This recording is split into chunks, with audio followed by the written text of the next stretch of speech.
Welcome to Le Mans and the third round of the 2018 Michelin Le Mans Cup.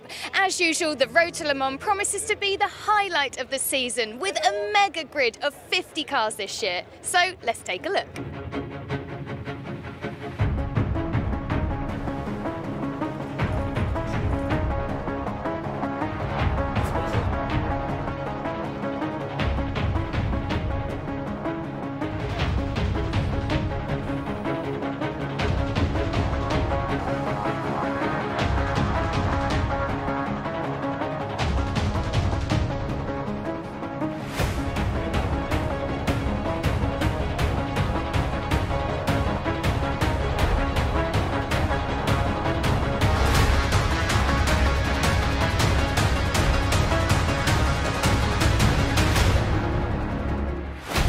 As a curtain raiser to the 24 hours, the Road to Le Mans adopts a different format from the other Michelin Le Mans Cup events. There are two 55-minute races instead of a single 120-minute event. A mandatory pit stop of 2 minutes must be taken between the 22nd and 32nd minute of the race, and there is no refuelling. The minimum driving time per driver is 20 minutes, and instead of receiving 25 points for a win, the victors receive 15, with 9 going to second, 7 to third, and so on.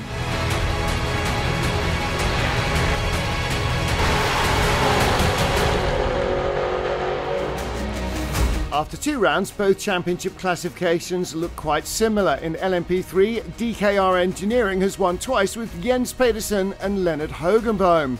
In GT3, Kessel Racing has done the same. 2 races, 2 wins for Sergio Piazzolla and Giacomo Piccini. The title battle continues here in Le Mans, but with the addition of teams from the European Le Mans Series and Asian Le Mans Series, the drivers will have to work extra hard for those vital points. For Ricard and Monza is in the past. Now Le Mans is a future weekend to come, and we have to work seriously. 2 races, 2 times points. I keep my fingers crossed that we will have a good car here. We know that this is quite a critical race for us because neither Giacomo, my teammate, and myself have ever driven here. So, of course, we will think to the championship for sure, but we want to enjoy Le Mans 100%. Being able to race here as the curtain raiser for the 24 Hours of Le Mans is exceptional. It's a legendary circuit, a mythical race. C'est une épreuve mythique. I don't think very much on the championship. We take it step by step, and we hope we can have a good race here. For sure we want to collect some points, but yeah, we go flat out as much as possible.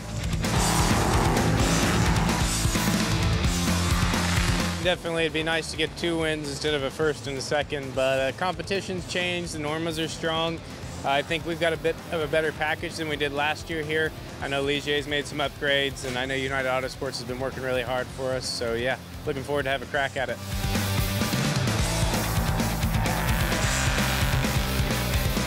I've been to the track yesterday, and I did a track walk and I was just like, oh my god, I'm finally here. It's a live stream coming true.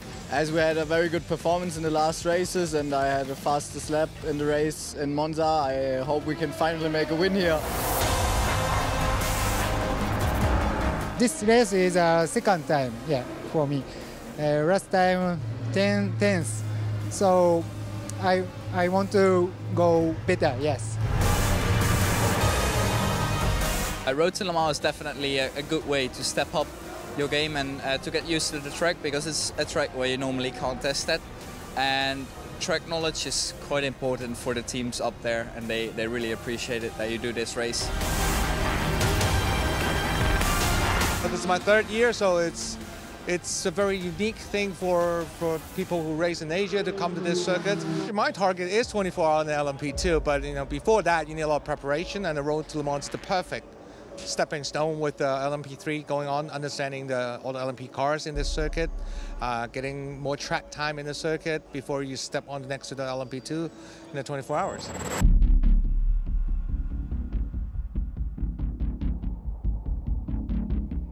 This circuit is very fantastic. You cannot describe until you're not out there and you see it. And it's funny in the evening when we have the practice and you come to the Porsche curves, you already smell the barbecues, even in the car. It's very fast. You're almost driving 300 k's 4 or 5 times every lap. Very scary because very sleepy and bumpy. I can't wait to drive the Porsche curves. Yeah, I want to go flat out in there, have fun, go sideways. Not too much, but just a bit. I get excited, like mentally, physically, everything about the Porsche curves. It's like to be in the roller coaster. Indianapolis. I love it to go in there and exit. It's very nice, lovely. You know the air. Joke. You know the air is easy, flat. Guys, yeah. This is Le Mans. Unique, absolutely mythical.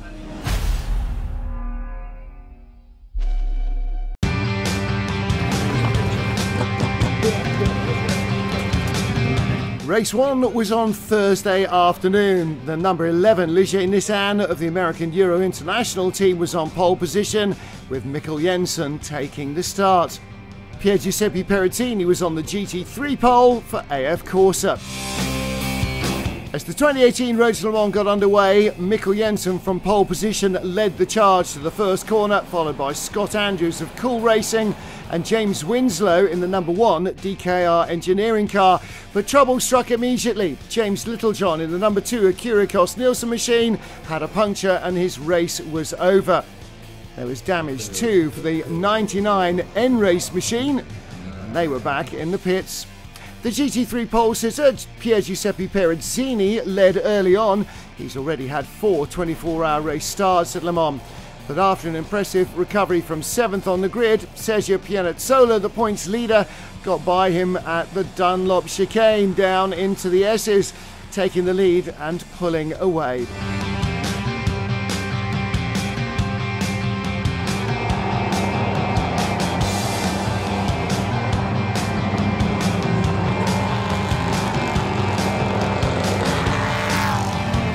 Francois Heriot spun the number 19 Ultimate LMP3 car, and he wasn't the only one to discover that Le Mans is a lot more tricky than some circuits.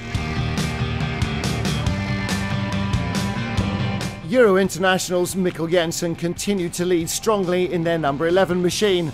The number 74 Acura Cos-Nielsen car, the first to trigger off the round of driver pit stops between the 22nd and 32nd minute of the race. When the leader pitted, he missed his crew. They weren't quite ready for him. They pulled the car back, and pretty soon it was Kay Van Berlo at the helm of the number 11 Ligier and back into the lead. Suddenly there was drama for the comfortable GT3 leader, Giacomo Piccini, being brought in for a 30-second stop and go for speeding in a slow zone. The 71 AF Corse Ferrari grabbed the lead with Marco Ciocci 46 seconds clear of Piccini. Comfortably out front, Kay Van Berlo in the number 11 Euro International car, leading the LMP3 field. Their closest rivals were United Autosports, taking over from John Falp. Sean Rahal charged hard, bringing the gap right down in the closing stages, but it wasn't to be enough. Kay Van Berlo and Mikkel Jensen winning the first race of Road to Le Mans for Euro International, while the checkered flag also flew for the GT3 winners, Marco Ciocci and Pier Giuseppe Perezzini in the AF Corse Ferrari.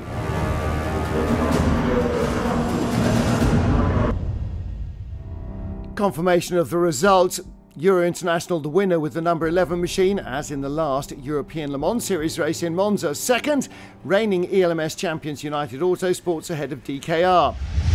20th overall, the GT3 winner, the number 8 AF Corse Ferrari, their first outright victory after a second place in Monza.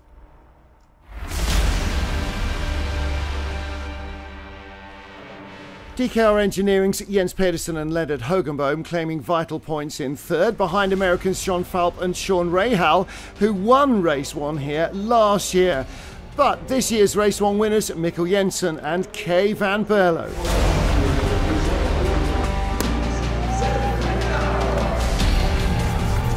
Yeah, Yeah, my first time at Le Mans, and winning is unbelievable feeling. Yeah, Mikkel did a great stint.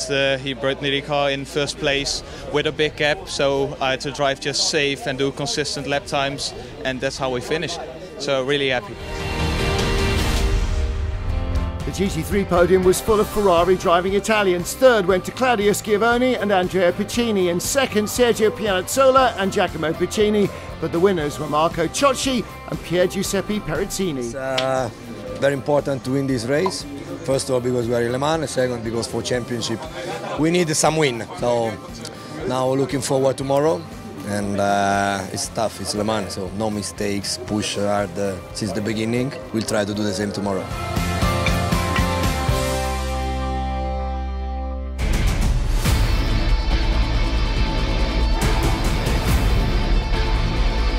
The second Road to Le Mans race was on Saturday morning, just 3.5 hours before the start of the Le Mans 24-hour race in front of a huge crowd. The 39 Graf Racing entry was on pole, started by Eric Thuillier, while Sergio Pianezzola started on pole in GT3 in the 8 Kessel Racing Ferrari as he had in race 1. It wasn't a good start for the poleman. He was jumped by the number 30 CD Sport car of Lawrence Herr. Number 3, Jens Pedersen, right up by the pit wall, got eased out by Mikkel Jensen in Euro International's number 11 car. But there was trouble at the first chicane. Thuillier spinning, and so did Jensen. Marc-Antoine Danielou pushed Thuillier. It was 3 wide, and 2 Graf cars got together. 20-year-old Lawrence Herr from Germany leading in the 30 CD Sport car, with Sergio Pianezzola leading in GT3 in the blue and purple number 8 Kessel Racing Ferrari. But the first lap was busy all the way. Michael Benham in second place with the red-nosed Lannon Racing car ahead of Maxime Robin for TFT SO24. The long, fast Mulsanne straight awaited the drivers, and the LMP3 cars were still jockeying for position. But the race leader was out front. Lawrence Herr pulling away from Michael Benham in second. Battle further back, Colin Noble in the white and blue 79 Acuria Cos car, jumping Jean-Ludovic Foubert in the number 20 machine, and trouble behind. Contact, Sergio Pianezzola getting it wrong under braking and clattering Ferrari rival Marco Ciocci. They were both in the first chicane gravel trap. Pianezzola in the tyre wall, Ciocci returning to the circuit but with damage. The safety car was scrambled to clear up the damage before the first lap was completed.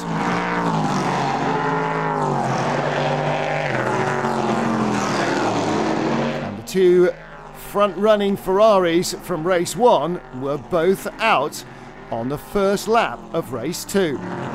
At the start, Eric Thuillier slow away, Lawrence Herr getting the lead, and then 3 wide behind. But watch the second Graf Racing entry, deep up the inside. Marc-Antoine Danielou clatters Thuillier, and all hell breaks loose behind. We were lucky, only 2 or 3 cars spun round. The 65 Graf Racing entry of Damien Delafosse was stuck in the chicane, caught out in the collision between the Ferraris. 71 Marco Ciocci back in the pit lane, but he and Pier Giuseppe Perezzini would take no further part in the race. The front suspension was wrecked. After 15 minutes behind the safety car, Lawrence Herr led the charge back to green in the CD Sport car. Michael Benham in second under pressure from Maxime Robin. Julien Piguet in the second CD Sport car, number 60. And Jens Pedersen, the championship leader, in the orange and black number 3 DKR engineering machine. And Peter was soon on the attack, diving past Julien Piguet in the number 60 car to move up to 4th. Drive-through penalties being handed out, among them Julien Piguet. The man on the move was Jean-Baptiste Lahaye in the red and white number 19 Ultimate machine. His first victim, Jens Pedersen, he dived inside for 4th at Indianapolis. Next target was the third place car of Maxime Robin, and at the Dunlop chicane they all nearly came to grief as Michael Benham got in too deep and nearly spun the second place Norma at the head of the pack. Among the first to stoppers, Eric Chouillet, the poleman, handing over to Saint Adrien and hoping for another safety car. Battle for second place coming down the Mulsanne straight. Michael Benham being chased by Maxime Robin as Jean-Baptiste Lahaye pulls out of the slipstream and into the braking area. He moves up to third spot and onto the podium. Just behind, another battle. Colin Noble in the 79 Ecuria Cos car had been working his way up the order, but a miscue in the second chicane saw him get by Marvin Klein, only to clatter into Jens Pedersen, break his own suspension and spin out. There'd be no points for Noble or teammate Alistair McCaig. Fortunately, the championship leader remained healthy. The number 3 car losing a couple of positions, though, as Jean-Baptiste Lahaye challenged for second place. Through he went ahead of Michael Benham in the Lannon Racing Machine at Mulsanne Corner. But it was a fumble pit stop for the number 19 Ultimate car, Francois Heriot, taking a long time to get in. Swift change at Lannon Racing, Michael Benham handing over to Duncan Tappy. With the slow zone in force on the track, lots of cars in. The United Autosports cars queued up behind the number 3 DKR Engineering Machine, the 33 car out first.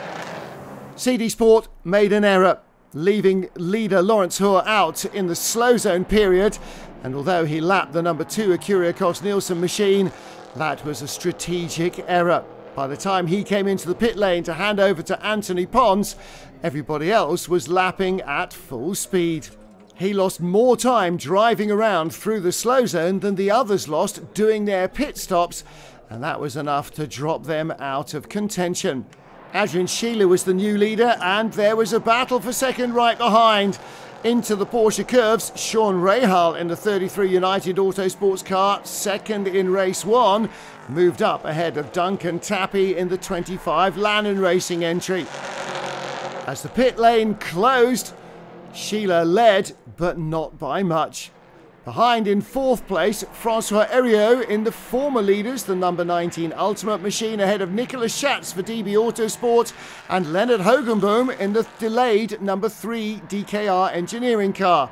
And despite contact, that car had no damage. The early leader, CD Sports number 30 car, leaving the pits a long way behind. The battle for the lead on the Mulsanne straight. Sean Rahal, 33 United Autosports car, pulls out of the slipstream of Adrien Sheila and dives by the gentleman driver in the 40 Graf Racing entry. Rahal the leader as he heads down to the second chicane. Sheila trying to hold off Duncan Tappy. And Tappy, another young professional in the 25 Lannon Racing entry, does not take long to pounce. He knows the number 19 Ultimate car is behind and he wants to move on as quickly as he can. Down the inside into Mulsanne Corner, and he is up to third.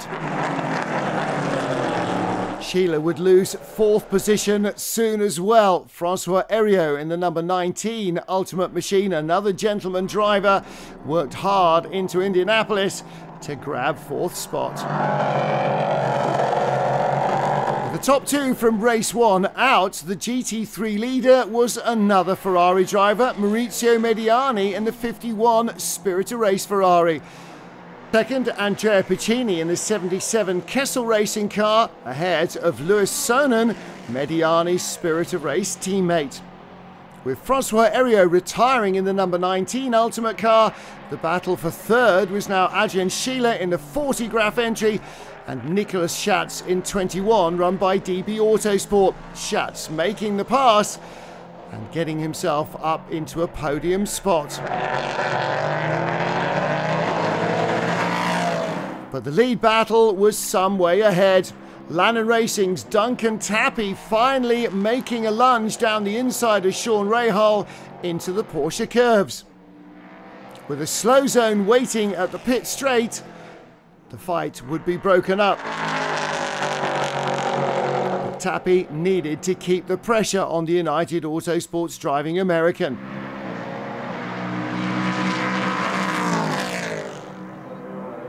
Out of the Porsche curves and into the yellow flag zone, slowing right down to 80 kilometers an hour for the slow zone.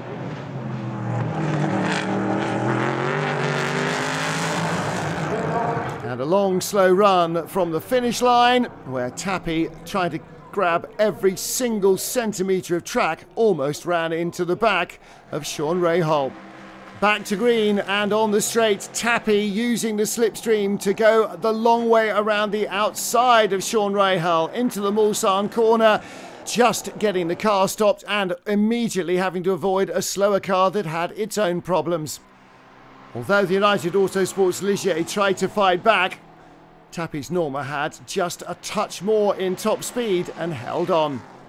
Trouble for the points leader, Leonard Hogenboom running wide at Tertre Rouge in the number 3 DKR engineering car, but the young Dutchman getting away with it.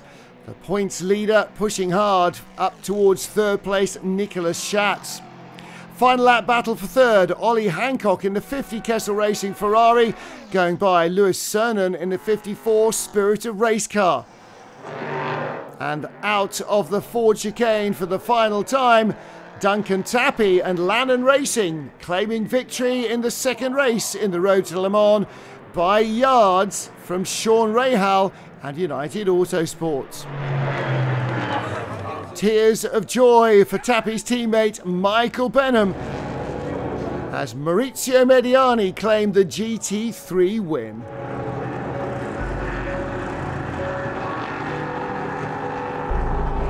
A first win of the season for Lannon Racing, United Autosports second again, last year's ELMS LMP3 champions, and a first podium for DB Autosport in third, with DKR the points leaders in fourth and the early leader only 10th.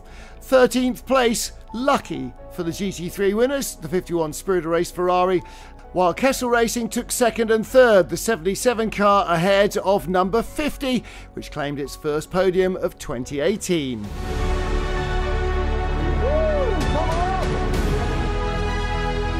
It was just a matter of time, wasn't it, until Duncan took him?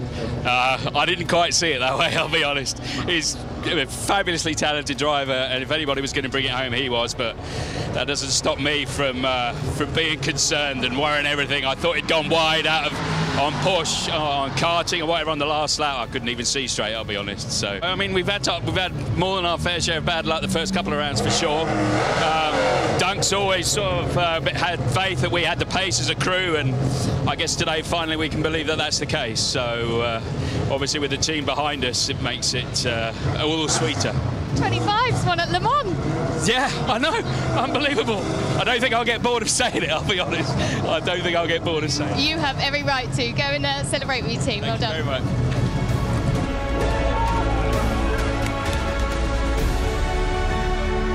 Jacques Wolf and Nicolas Schatz took third in LMP3 for DB Sport. John Falb and Sean Rahal second again. But the winners in race 2 at Le Mans, Michael Benham and Duncan Tapie for Lannon Racing.